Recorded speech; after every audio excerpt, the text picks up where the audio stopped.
ወይዘሮ ኣኸዛ ሕሉፍ ተኣሲረን ኣብ ቀረባ መዓልቲ ምስ ላንዳ ሪፖርት ቃለ መሕተት ገይረን ምንባረን ይዝከር እተን ጓል 76 ዓመት ኣደ ካብ ዝነብራሉ መተጎ ተኣሲረን ናብ መቐለ ምጽኦም ኣብ ከባቢ ድልድል ደብረ ዳሞ ዝርከብ ጣብያ ንኡስ ወረዳ እንደርታ ተኣሲረን ኣለዋ ነባር ተጋዳሊት ወያኒት ንነጻነት ፍትሒ ርትዒ ከምኡ እውን ንጸረ ድሕረትን ጉሕለትን ብትብዓት ዝተቃለሰት ወያኒት ጓል 76 ዓመት ኣኸዛ ሕሉፍ ብምኽንያት ነጻ ሓሳብ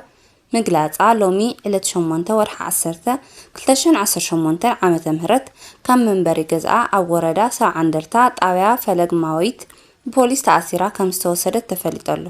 እዚ ኣጋጣሚ እዚ ብዙሓት ዜጋታት ንናጽነት ሓሳብ ምግላጽን ንመሰል ዜጋታት ዘለዎም ስጋት ዘርኢ ኮይኑ ሕጋዊ ሂደትን ፍትሓዊ ተሓሕዛን ክረጋገጽ ይግባእ ካለ ድማ ንብዙሓት ዘናድድን ዘቆጥዕን ዘረባ ናይ ኣምባሳደር ኣሸንዳ ዝኾነት ዜማ ትንሽ ኢትዮጵያውያን ባድ ምክንያት ወደ ሱዳን ይሄዱ አሉ ዜማ ኣምብዛ ትበሃል ኣምባሳደር ናይ ኣሸንዳ እያ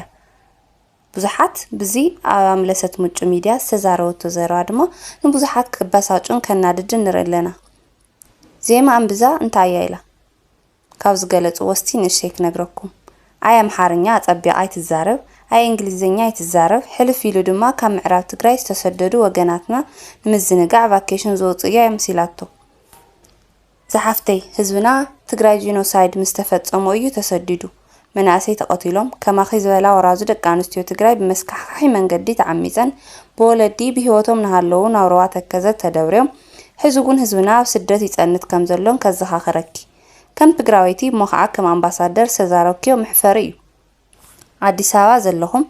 መንነትኩም ዝረሳዕኹም ድሁላት ተጋሩ ካብ ሕሉፍ ተማሃሩ ኣይትድከሙ ንዓኹም ተቀበል ሃገር የላን ኮልተፍተፍ ናበልኩም ንዓኦም ምምሳል ትኽእሉ ይኾን መንነት ግን ኣይቀየርን ቢሮ ባህልን ቱሪዝምን ትግራይ ዓብይ ዋጋ ዋኒን ኣለካ ትግራዋይነት ዘንቋሽሽ ዝተፈጸመና ግፍዕን በደልን ዝኽሕድ ብስቃይ ስደተኛታትን ተመዛበልትን ዘላግጹ ውልቀ ሰባት ካብ ሓለፍነት ክራኣዩን ክእለዩን ኣለዎም ትግራዋይነት ዘየኽብር ውልቀ ሰባት ተሓታትነት ክሳብ ዝረጋገጽ ካብ ሓላፍነት ክውገድ ኣለዎ ክብል መሐመድ ግድ ገሊጹ ኣሎ ማለት እዩ ካለ ድማ ብዛዕባ ሕወሓት ሸዊት ውዳሴ ዝተዛረቦ ምስ ፋኖ ዝተዓረቐ ሕወሓት ምስ ሻዕብያ ሰላም ዝፈጠረ ሕወሓት 4 ኪሎ ምስ ዘሎ ሓይሊ ፍጹም ዘይተዓረቕ ጉዳይ ደኣ እንተሃልይዎ መንበር ንምንታይ ተላዚዩ ሰላም ክፈጠር ዘይኽእል ክብል ሰሚዐዮ ኣስዑ ኣቢሉ ድማ እዚ ሓይሊ ሕወሓት ማለት እዩ ይርአዩ እቲ 4 ኪሎ ዘሎ ወንበር እዩ ካብ ኣስመራ ይጽበዮ ወንበር የለን ካብ ባህር ዳር ዝጽበዮ ወንበር እውን የለን ይብል مشلاسي عند حرارة تسحق كم زبحال عند حرارة كويس حقا أزي شفت يو حافن تبل دما ignorance كادون قرنا يو don't try to waste or bury the facts أبي أحمد حوحات زبحال أكل عيفلتن حوحات يلو مسمت زخون أكل كجورة زخل للزبيل لنيلو برو قط ما بيلو كم زعات وزفلت حقيو مس أبي أحمدن نخلى زونا بيت حفاظه نزخادو لعلاوة مرارها حوات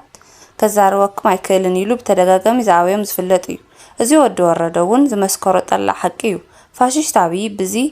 መልክዕ በሮ ኣብ ዝቀርቀረሉዋን ሕወሓት ብኸመይ መንገዲያ ተላዚባ ሰላም ክትፈጥር ዝነበራ ዝብል ሕቶታት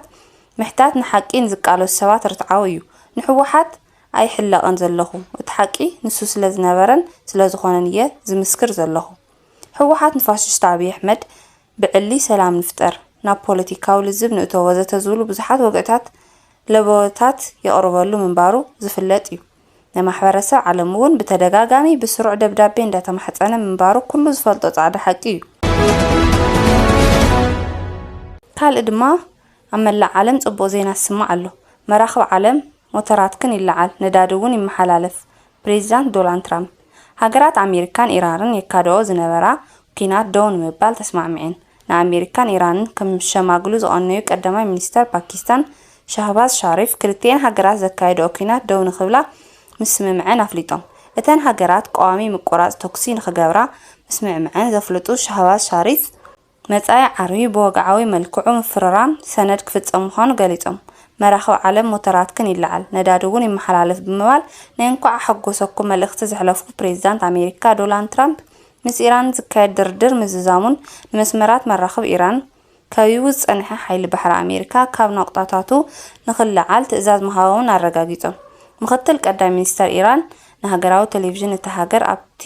ዝሃብዎ ርእይቶ ድማ እትስምምዕ ዓወት ቴህራንን ዘረጋገፀ ምዃኑ ምግላጾም ጸብጻብ ቢቢሲ ኣመልኪቱ ኣብ ከይዲ ኩናት ናብ $120 ደይቡ ጸንሐ ዋጋ ሓደ በርሜል ድፍድፍ ነዳዲ ንዝስምምዕ ክልቲአን ሃገራት ስዒቡ ቁልጡፍ ንከያብ ብምርኣይ ኣብዚ እዋን ናብ $84 ወሪዱ ኣሎ